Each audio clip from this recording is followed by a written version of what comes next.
आज हमारे बीच में सुन्नी सोशल फोरम के प्रदेश अध्यक्ष जनाब शेर अली खान साहब, क्षेत्रीय संयोजक हमारे बीच में नुमान साहब, मुस्लिम राष्ट्रीय मंच के राष्ट्रीय सह संयोजक गौ सेवा और उर्दू गेट के उत्तर प्रदेश सरकार में प्रतिनिधि मौलाना सुल्तानी साहब और हमारे शेर अली साहब के साथ उनके जो सहयोगी आए हैं प्रधान सोहराब खान साहब, महताब और अन्य और छोटे खान साहब प्रधान जी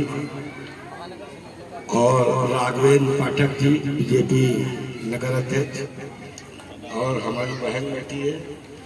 शुरू में ही बधाई दे देता हूँ यहाँ के स्टाफ को, महिलाओं को, अध्यापिका को कि बड़ा अच्छा कार्यक्रम किया। अख्तर को भी दे रहा हूँ कि बहुत बहुत अच्छा कार्यक्रम हुआ और काफ़ी देर से आप लोग बैठे हो। इस चीज़ का विशेष हम ध्यान देंगे क्योंकि जिनको बोलना था बोल चुके, काम की बात करेंगे, अपना स्थान ग्रहण करेंगे। हम भाषण के शौकीन नहीं है, काम की बात करते हैं। शिक्षा, अगर शिक्षा की बात आएगी तो शिक्षा वो आजम खां वाली नहीं होनी चाहिए, मुख्तार की नहीं होना चाहिए, अतीक की नहीं होना चाहिए। शिक्षा सेकुलर होनी चाहिए। बच्चा स्कूल से पढ़ के निकलता है, अच्छी चीज है, माँ बाप लोन लेते हैं, कर्जा लेते हैं, पढ़ाते हैं, ठीक है, लेकिन इसके गारंटी, रोजमर्रा की गारंटी कौन लेगा, इस पे चिंता करना चाहिए विद्यालय को भी, ताकि मेरिट है, और सरकार को भी करना चाहिए। हम अपनी भी बात करते हैं क्योंकि शिक्षा ही समाज और राष्ट्र में वैभवशाली के रूप में, भाग रेखा के रूप में काम करती है। इसलिए शिक्षा अनिवार्य, लेकिन तालीम जिंदगी के लिए, जिंदगी वतन के लिए कह रहे थे, आधी रोटी खाएंगे, बच्चों पढ़ाएंगे, एक मालिक एक खालिक, हम सब उसके मखलूक, कहने के लिए सब अच्छी चीजें हैं, लेकिन जो त्रुटियां हैं उनको सामने रखना चाहिए। अच्छी चीज है शिक्षा लो आप, लेकिन बेद साथ पुराना भी साथ में अगर ले लोगे आप तो कहीं ना कहीं हमारी बात का काउंटर भी करोगे आप, क्योंकि आपने कुरान पढ़ लिया, हदीस पढ़ ली तो कोई एहसान नहीं किया, अपनी कुटिया में गेहूं भर लिया। और यदि आप बेद साथ पुराना पढ़ोगे तो आगे दुनिया दिखाई देगी। कहाँ से शुरू है भाई, हमारे महाराज मनु है, आपके आदम अलैहिस्सलाम है, एक ही चीज है, सनातन सत्य है, सत्य ही धर्म है, धर्म ही ब्रह्म है। यही काउंटर इस्लाम का है, इस्लाम सत्य है, सत्य ईमान है, ईमान ही मुकम्मल मुसलमान है। अब ये मुकम्मल कैसे होगा? मुकम्मल की गारंटी तो इंसान को देना होगा। जब कोई सरकार की कोई योजना आती है, कुछ होता है तो सबसे पहले विरोध शुरू हो जाता है, क्योंकि कट्टरता की शिक्षा नहीं चाहिए। अभी संभल में हुआ, इस पर भी धैर्य रखना चाहिए। संभल की घटना निंदनीय है, ऐसा नहीं होना चाहिए, लेकिन धैर्य रखना चाहिए। इस पे धैर्य नहीं रखेंगे तो कहीं ना कहीं आप सामर्थ्यवान तो हो नहीं, नुकसान आप अपना कर लोगे। और शायद देश साथ सेकुलर शिक्षा आपकी होती तो आप देश की मुख्य धारा में होते, क्योंकि हुजूर सल्लल्लाहु अलैहि वसल्लम ने मजहब बनाया है धर्म, धर्म एक ही है, वो है सनातन। अब जब धर्म सनातन है, सनातन क्या कहा? क्योंकि सनातन और हिंदू तो सार्वभौमिक मार्ग भाव का उपदेश देता है, सभी से प्रेम करो, किसी से घृणा मत करो। हिंदुत्व की शिक्षा यही, राष्ट्र पहले संप्रदाय बाद में। तो कहाँ से इस कट्टरता आ रही है? ये नहीं होना चाहिए कट्टरता। राम राज आप लोग सुनते होंगे, राम राज पे कहानी याद आ गई, 1-2 मिनट लेंगे। राम राज जब भगवान का राम राज था, वो राम राज और आज के राम राज पे हल्का से आपको रोशनी दिखाने की कोशिश करेंगे। जब भगवान राम का राम राज था तो 2 ही मुकदमे आए, एक दीवानी का, एक फौजदारी का। फौजदारी का मुकदमा यह था कि एक कुत्ता सो रहा था और साधु जा रहा था, साधु ने डंडा मार दिया, कुत्ता रोने लगा। वो जा करके FIR लिखाता है और कहता है कि हमको साधु ने मारा। लक्ष्मण जी आए, कहने लगे कि हम ही निपटा देंगे। कहीं नहीं, मैं अर्ध शरीर में कूदता हूँ, अंदर नहीं जा सकता, राजा राम है, आप नहीं, आपको बाहर आना पड़ेगा। राजा राम आए, भगवान श्री राम आए, उन्होंने कहा बताओ क्या बात है? कहने मैं महाराज जी सो रहा था, एक साधु ने डंडा मार दिया। कहने ये तो गलत हुआ, बुलाओ साधु को। साधु बुलाया गया और जब साधु वो आया तो कहा आपने डंडा मारा, क्यों मारा? कहने मैं सोच रहा था कहीं हमको काट न ले। कहने वो तो सो रहा था, कहीं शंका हुई कि काट न ले, कहने ऐसे काट लेता। तो भगवान राम ने यह अधिकार कुत्ते को दे दिया कि ये फैसला आप ही सुनाओगे। कुत्ते से कहा। कुत्ते ने कहा ठीक है। अयोध्या में बड़ा हाहाकार हुआ कि भगवान राम ने जो है कह दिया कि कुत्ता ही नहीं सुनाएगा, ये कैसा है, राजा तो राम है। तो कुत्ते ने कहा कि इनको द्वारकाधीश का मठ का मठाधीश महंत बनाया गया। अब वहां बड़े नाराज हुए जो संत थे कि ये कैसे हो सकता है, भगवान राम वो थे, कुत्ता कैसे दे दिया और उसने प्रमोशन कर दिया, ये तो सजा हुई नहीं तो प्रमोशन हुआ। तो भगवान राम ने कुत्ते से एक बात पूछी, जब याचिका पड़ी संतों ने डाला तो कुत्ते से पूछा कि तुमने ये सजा क्यों दी? ये तो सजा नहीं है, ये तो प्रमोशन है। तो उन्होंने कहा मैंने इसलिए दी कि उसी द्वारकाधीश मठ का मठाधीश था, महंत था, और मैंने कुत्ते को मारा तो कुत्ता बना, इसलिए ये भी आगे जाके कुत्ता बनेगा। ये था राम राज। दूसरी सुनिए, ये तो फौजदारी हो गया। दूसरा दिवाली का मुकदमा है।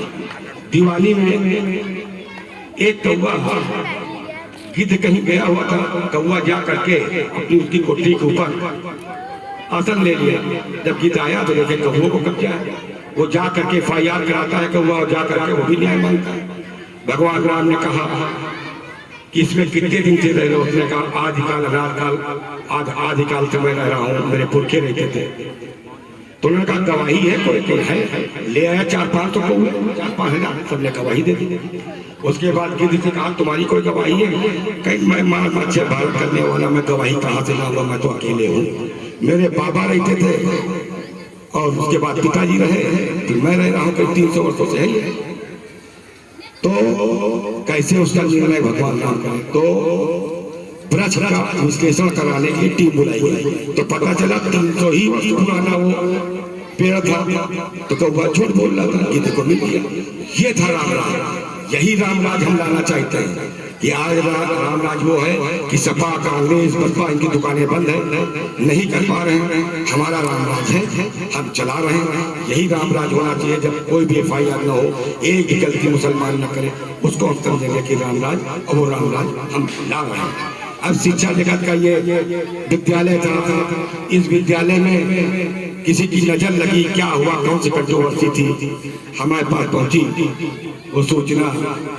और यहाँ के लोकल के सुल्तानी साहब लेके पहुंचे कि वहाँ विद्यालय तोड़ देंगे, ये कर देंगे, वो कर देंगे। तो यहाँ जिलाधिकारी साहब ने सिर्फ एक ही बात कही कि ऐसा है, वो विद्यालय है और विद्यालय का काम है शिक्षा देना, वहाँ पे ये सब नहीं होगा। खैर सब वापस हुआ, फिर दोबारा हुआ, फिर ये वही कहानी चलती रहती है। तो हमने कहा देखिए, अगर व्यक्ति अपने वर्तमान काल में अगर 500 रुपए रोज पैदा है और 20 रुपए 500 रुपए रोज पैदा करता है, तो 20 रुपए, मात्र 20 रुपए अगर वो खर्चा कर दे समाज में, उसमें कुत्ते को दूध पिला दे, बिस्किट दे दे, गाय को दे दे, नंदी को दे दे, तो उसको अकाल मृत्यु से और शनि प्रभाव से वो दूर रहता है। तो ऐसी घटनाएं नहीं होती। इससे मुस्लिम समाज बहुत दूर है। ये भी एक घटना याद आ गई। एक कपाल ऋषि गंगा स्नान करके निकल रहे थे, कुतिया बैठी थी, उसने कहा गंगा जल छिड़को हमारे ऊपर, क्योंकि मैं बड़ी कष्ट में हूँ।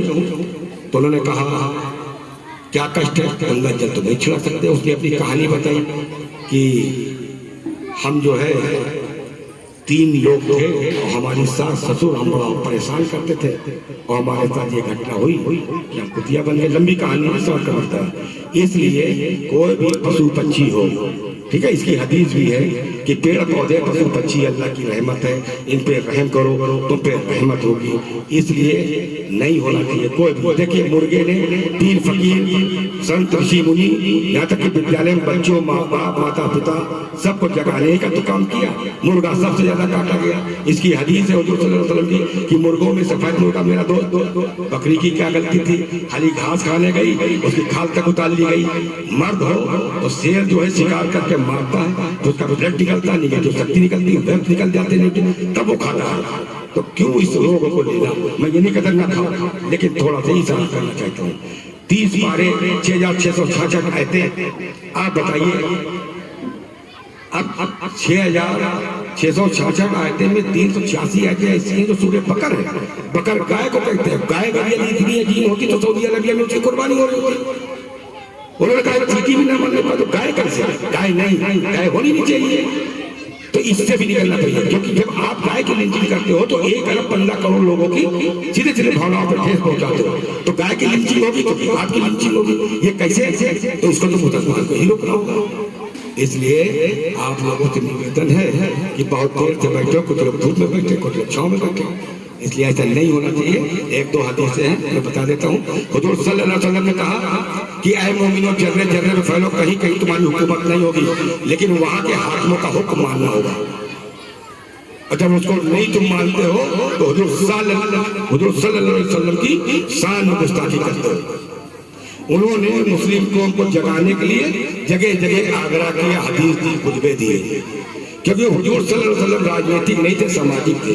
और सामाजिक समझता कि हम तो समझते प्रथम महापुरुष वही होंगे, लेकिन ऐसा नहीं होना चाहिए।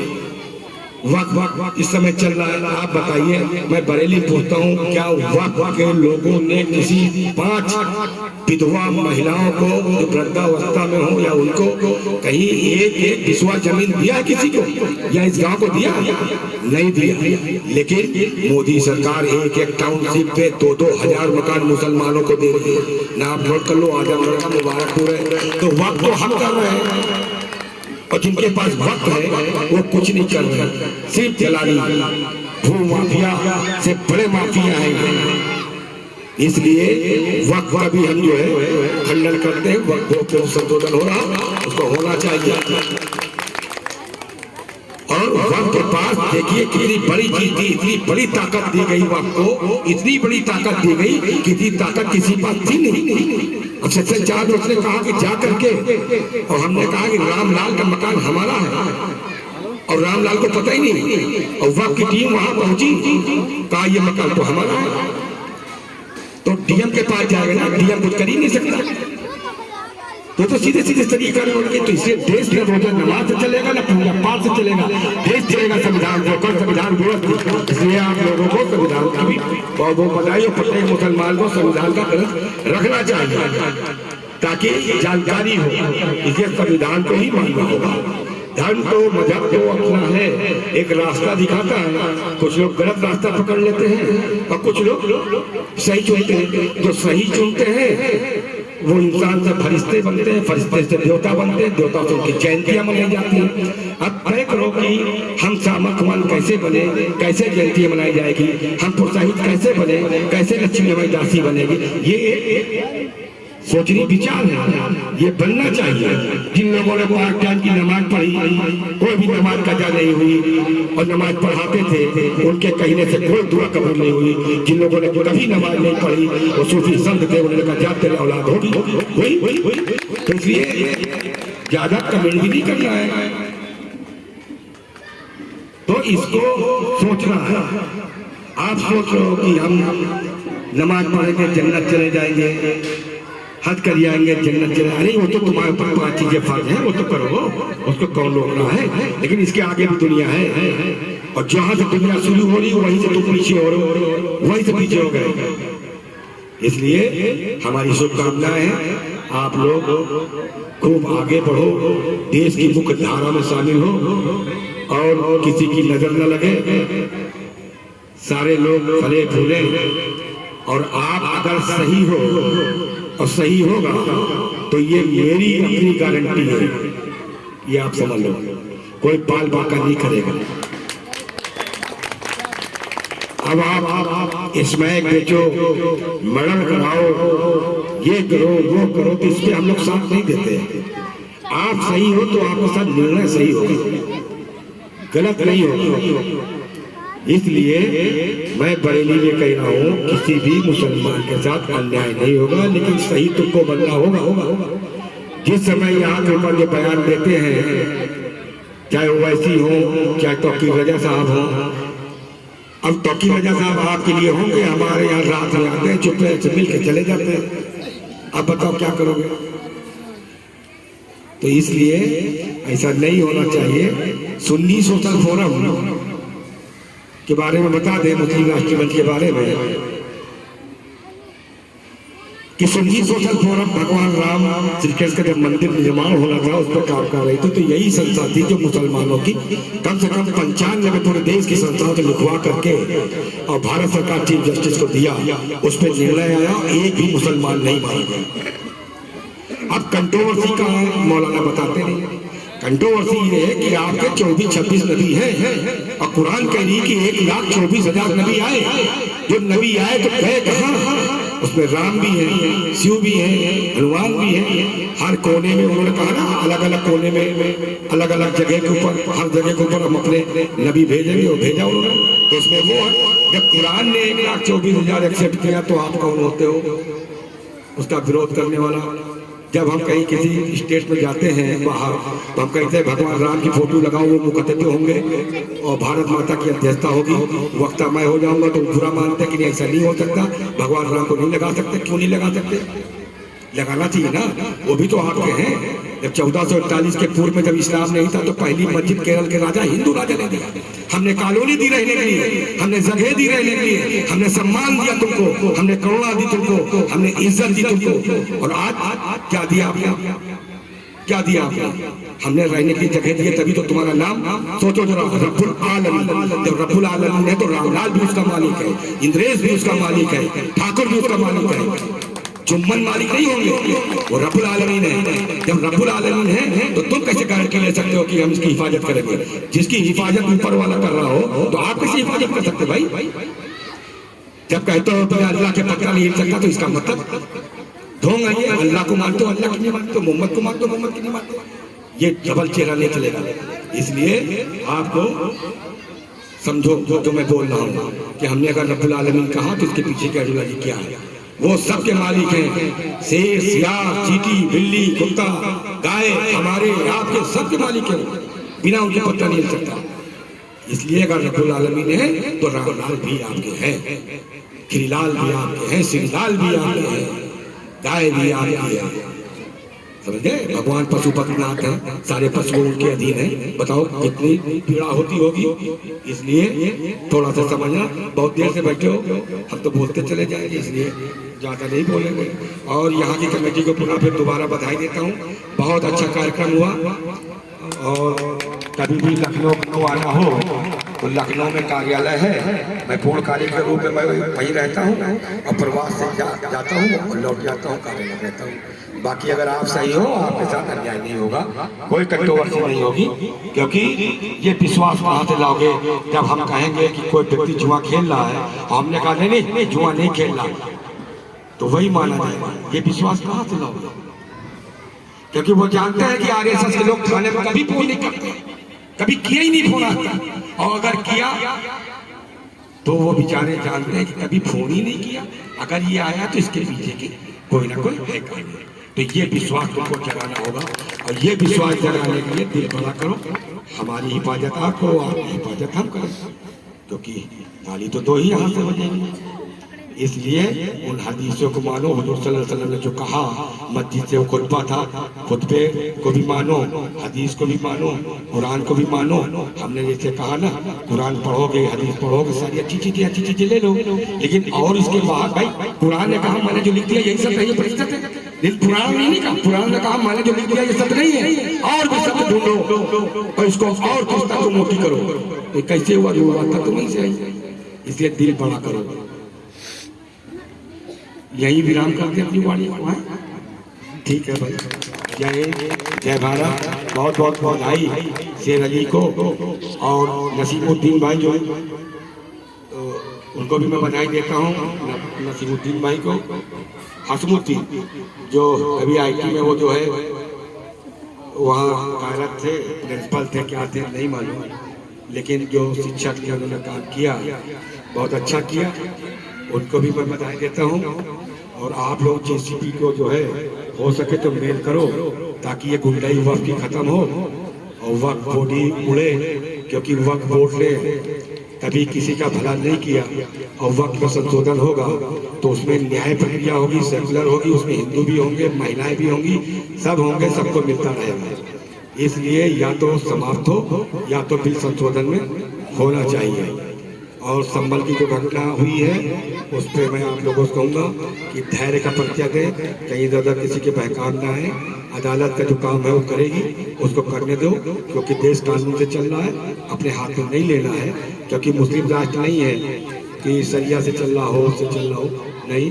आप संविधान की रक्षा करो और संविधान पर विश्वास करो, जो भी निर्णय होगा वो आएगा। क्योंकि पहल हमने की थी, मस्जिद हमने पहल दी थी, 40,000 देश के अंदर मस्जिद टूटी, मनुष्य के साथ साथ मंदिर के साथ साथ मंदिरों का भी धर्मांतरण हुआ, ये सत्य है, इसको स्वीकार करना चाहिए। जय हिंद, जय भारत। और जनगण मन से मैं समाप्त करूंगा। और क्या कुछ है?